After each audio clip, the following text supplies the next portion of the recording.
Bienvenidos de vuelta a Contrapoder 3.0 con José Antonio Colinas y Esteban Hernández. Y hoy vamos a conversar con Johan Herrera. Él es analista político y militar. Buenas tardes, Johan, ¿cómo estás? Buenas tardes, Esteban, ¿cómo están? Todo bien. Buenas tardes, Johan. Un placer tenerte nuevamente en Contrapoder 3.0. Bienvenido.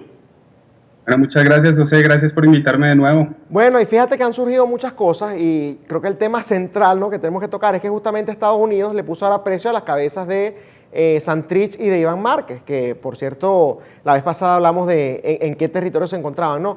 Me gustaría saber la percepción, en primer lugar, de la ciudadanía de Colombia, si esta noticia le ha dado importancia, y en segundo lugar, sobre todo, la respuesta que ha dado, si es que ha dado alguna, los políticos de izquierda, en especial los congresistas de la FARC.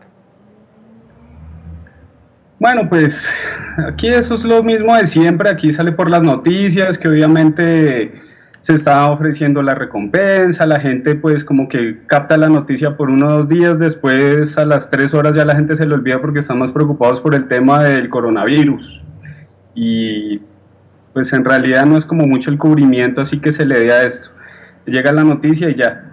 En cuanto a lo que se ha visto ya como tal en Congreso y Senado, pues eso obviamente no trata de rebajarse la importancia del asunto porque pues obviamente a la perspectiva política de las FARC pues no les conviene. Es un tema que ellos siempre tratan de jugar al ping-pong y decir es culpa del gobierno, es culpa del gobierno, el gobierno ha incumplido, el gobierno no nos cumple, el gobierno no nos cumple. Pero pues si vamos a ese tema, creo que el mayor incumplimiento es por parte de las FARC. Solamente el último tema de reparación de víctimas que tenía que hacer las FARC, salieron con cosas como que querían reparar a las víctimas con traperos y escobas, que era lo único que tenían las FARC, cuando pues obviamente se sabe que ellos tienen cuentas a ultramar llenísimas de dinero, que obviamente pues no van a tocar, porque pues desafortunadamente este pseudo proceso de paz, que eso no es un proceso de paz por donde sea que se le mire, este disque proceso de paz fue únicamente a entregarle un brazo político a las FARC, porque pues ellos nunca dejaron su brazo armado. Solamente entre el 25 al 30% de los combatientes se retiraron y estaban en programas gubernamentales de resocialización. El resto continuaron tal cual como venían. Entonces, en realidad, nunca se hizo un proceso de paz como tal. Simplemente se le entregó a las FARC un brazo político y ahora el brazo armado que tienen, que le llaman Segunda Marquetalia.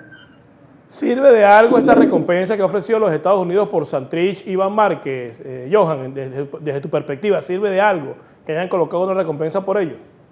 Sí, claro, por supuesto. O sea, es ejercer un tipo de presión que juega como un agente externo a toda la jugarreta que hay acá adentro. O sea, aquí obviamente pues se tuercen leyes, se pueden pagar jueces, se pueden hacer un montón de cosas que pues obviamente bajo una recompensa las cosas pueden funcionar de otra manera. Bajo el sistema de recompensas se han capturado muchísimos narcotraficantes, también incluidos narcotraficantes de las FARC que han sido entregados por sus propios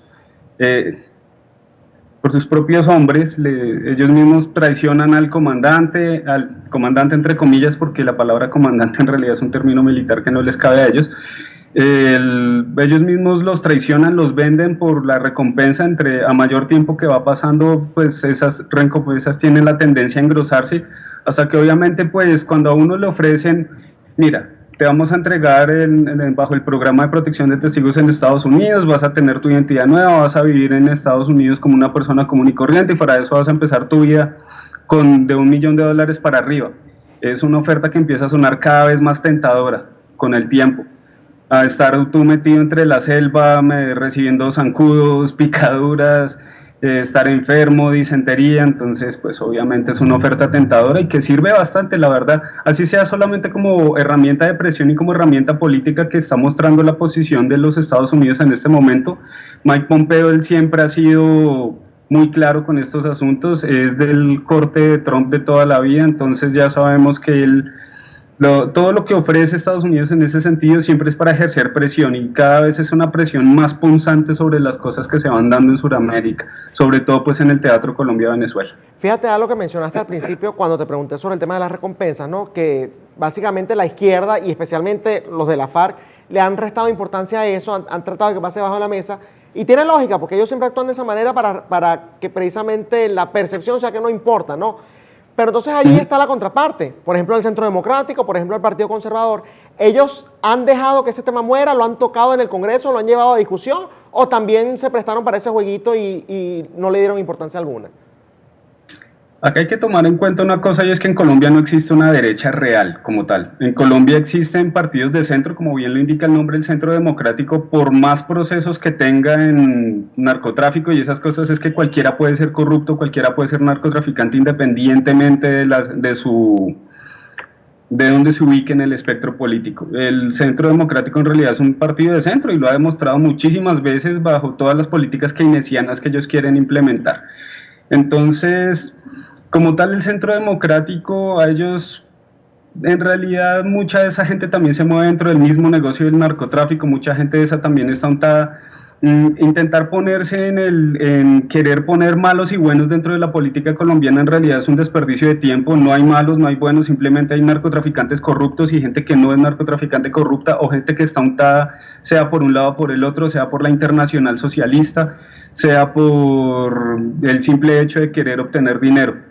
Entonces no es como un tema tanto de qué ha dicho este o qué ha dicho el otro, porque a todos les sirve que siga existiendo el narcotráfico, a todos les funciona que el narcotráfico continúe sucediendo. En últimas, esto lo que afecta es al colombiano de a pie, porque al colombiano de a pie es al que le va a costar siempre, como toda la vida nos ha costado, por ejemplo, sacar una visa norteamericana es un problema, sacar una visa para cualquier país se ha tornado cada vez más difícil. Desde más o menos hace unos 10 años para acá es que eso ha ido cambiando, porque pues se ha tomado en cuenta el esfuerzo que Colombia hace para combatir las drogas. Esto se ve mucho más desde la rama militar y desde los mandos altos medios hacia abajo, porque en los mandos altos también existe ese tipo de corrupción. Entonces, en realidad, por eso era que cuando hablábamos en la entrevista pasada sobre si Colombia tiene la posibilidad de caer en la izquierda, claro, es una realidad totalmente absoluta, y es por eso, porque nosotros tenemos ese pequeño demonio del narcotráfico infiltrado en cualquier cantidad de esferas, incluida política, judicial, hasta en la militar. Entonces, a ellos les conviene seguir traficando porque, pues, hombre, es dinero, a todo el mundo le gusta el dinero, todo el mundo quiere la plata fácil, sea del partido que sea. Y muchas veces se confabulan tanto de un partido con el otro, lo hemos visto en muchas presencias, no hay que ir lejos. Por ejemplo, la alcaldesa de Bogotá, Claudia López, uno la ve todo el tiempo, es un ping-pong, ella va rebotando y siempre cambia de posición política. Ella fue petrista, ella ha sido de derecha, de izquierda, de para arriba, de para abajo, ha sido de todo. Simplemente la política colombiana, los políticos le dicen a la gente: yo creo como ser de este lado, pero estoy más o menos por este otro, pero también por acá. En realidad no hay una postura fuerte, real y contundente, a excepción de por lo menos unos pocos partidos, no, ni siquiera partidos, como políticos en específico. Tal vez Carlos Eduardo Acosta es uno de los que uno puede rescatar de esa calaña, y hay otros muy poquitos, pero es muy poca fuerza política real que uno puede decir que puede generar una conjunción real para crear un cambio en el país. Por ahora tenemos es que lidiar con la existencia del narcotráfico en todas las esferas en las que lamentablemente está infiltrado en este momento, y eso incluye que si las FARC ofrece dinero para poder pasar desapercibidas en ciertos lados, desafortunadamente lo va a lograr, al igual que lo puede hacer cualquier otro grupo ilegal. O sea, no solamente es las FARC, sino también cualquier otro. O sea, esa es la realidad, lamentablemente. Me llama la atención que dijiste que la derecha como tal no existe en Colombia. Yo hubiese pensado que sí, que más bien había tendencia a que la derecha tuviera mucha fortaleza en Colombia. ¿Y eso por qué ocurre, Johan? Pues primero hay que entender que derecha como tal se entiende como la tendencia política hacia por ejemplo, el capitalismo o el liberalismo, ya sea liberalismo clásico o liberalismo, puede ser el liberalismo de escuela austríaca, de escuela de Chicago, de escuela de Friburgo. Eso es derecha. En Colombia lo máximo, a lo sumo que hemos llegado a tener son presidentes keynesianos. De hecho, la izquierda se jacta de decir que acá nunca ha gobernado la izquierda, cuando el Partido Liberal pertenece a la Internacional Socialista. El Partido Conservador no pasa de ser un partido pseudoteocrático católico, que es lo que siempre ha sido. Colombia no es un país como tal de derecha, sino más un país con tendencias conservadoras. Económicamente Colombia se ubica más como entre centro-izquierda, en un keynesianismo diluido, es lo que se puede entender más o menos en cómo funciona la economía colombiana. Si Colombia fuera realmente un país de derecha, o hubiera tendencias reales de derecha, en Colombia, por ejemplo, fructificarían proyectos como la Alianza del Pacífico mucho más rápido y sin tanta traba, por ejemplo. O habríamos eliminado impuestos como el IVA hace muchísimo tiempo, o se habrían rebajado a una proporcionalidad que permita el libre mercado y que permita que los ciudadanos puedan consumir. Entonces, ¿a qué se remite esto? Entonces, por ejemplo, si yo bajo el IVA de lo terrible 19% que tenemos ahorita, un 3%, pues le estoy entregando al ciudadano una capacidad de compra mucho más amplia. Eso se vio hace poco con lo que hizo Iván Duque, dejar el día sin IVA. En ese día sin IVA la gente se enloqueció, pues porque obviamente si un televisor pasaba de costar 1.000.000 de pesos colombianos e inmediatamente al día siguiente pasa a costar 800.000 pesos colombianos, la gente se enloquece. Y vimos que la gente literalmente se enloqueció con el día sin IVA. Entonces, Colombia como tal no es un país de derecha a derecha, es un país más de tendencias conservadoras donde podría existir una derecha muy fuerte y muy bien arraigada, como sucedió con la adopción de la Escuela de Chicago en Chile. Y por ahí, por ahí quiero entrar en la conversación, Johan. ¿Hay alguna organización emergente o hay algunos líderes tratando de aglutinar o de construir justamente esa derecha, no solamente en la parte conservadora, como lo dice, sino además en la parte económica, para que Colombia pueda surgir? Fíjate algo, Colombia, a mí me llama mucho la atención lo que es Colombia, porque es verdad lo que tú dices, que es bastante keynesiana, pero a veces tienen unos proyectos que parecieran del primer mundo, que uno dice, bueno, ¿qué es lo que gobierna ya? Hay como que el caldo de cultivo, pero hay alguien tratando de capitalizar esa derecha en Colombia. Sí, claro, vuelvo y me remito a Acosta. Acosta es uno de los senadores, lo mismo este tipo John Milton, no recuerdo el apellido ahorita. Son dos que han estado impulsando muchísimo ese tema, el liberalismo económico como tal, para que la gente tenga mayor capacidad adquisitiva y pues por correspondencia una mejor calidad de vida.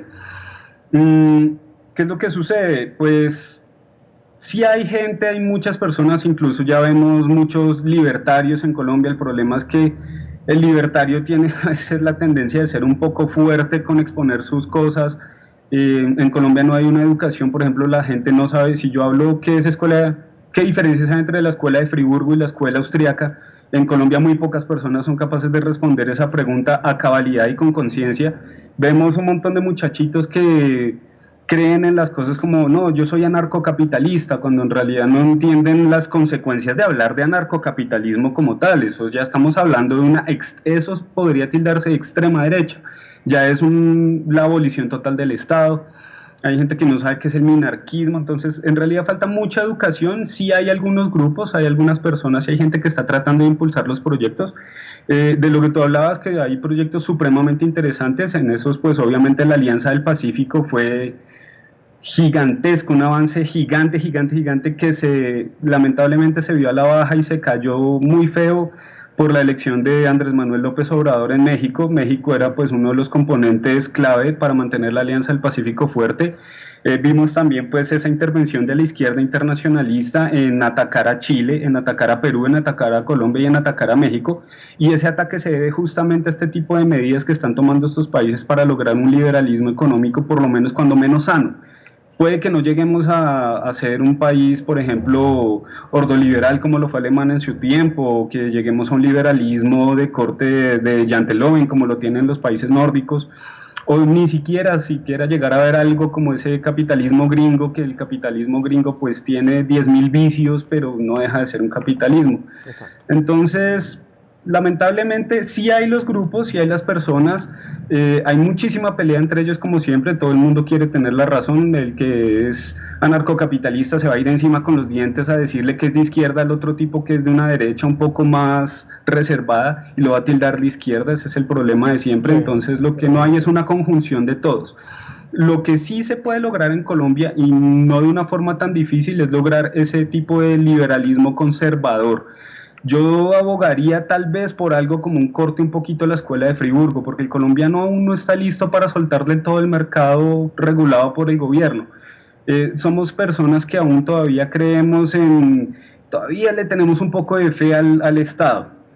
Entonces, si yo le expongo a una persona, no, vámonos a un minarquismo total y vamos a abolir el Estado y solo vamos a dejar su mínimo componente, la gente inmediatamente se va a asustar y va a empezar a pensar, bueno, y entonces, pero ¿quién me construye la carretera? ¿Pero quién me hace esto? ¿Pero quién me hace aquello? Entonces, de pronto un tema un poco más centrado, un poco más con los pies en la tierra, que ofrezca de todos modos alternativas hacia intervenciones estatales no tan grandes, pero que sí son de capital importancia, como la educación. Tal vez de pronto dentro de la escuela de Friburgo podríamos hablar de estilo Walter Eucken, tal vez. Si habláramos de Eucken aplicado a Colombia, eso es algo un poquito más factible a ponernos a hablar de escuela austríaca y tal vez hablar de no, vamos a irnos de un estilo Rothbard por completo y vamos a cambiar todo y vamos...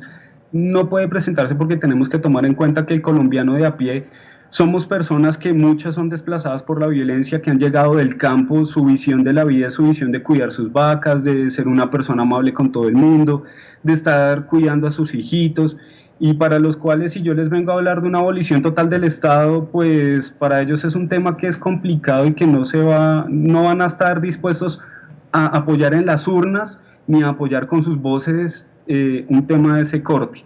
Se podría lograr algo más aterrizado. Sí, no, efectivamente hay poblaciones que todavía no están listas quizás para los sistemas un poco más, llamémoslos radicales en cuestión de libertad económica, pero por alguna parte se tiene que empezar, Johan.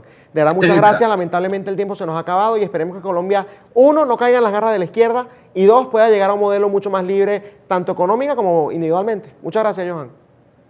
Bueno, gracias, Esteban.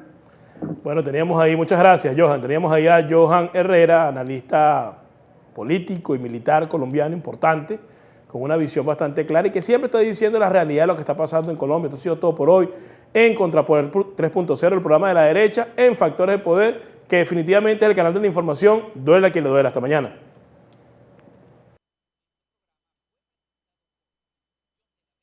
Abogado de inmigración.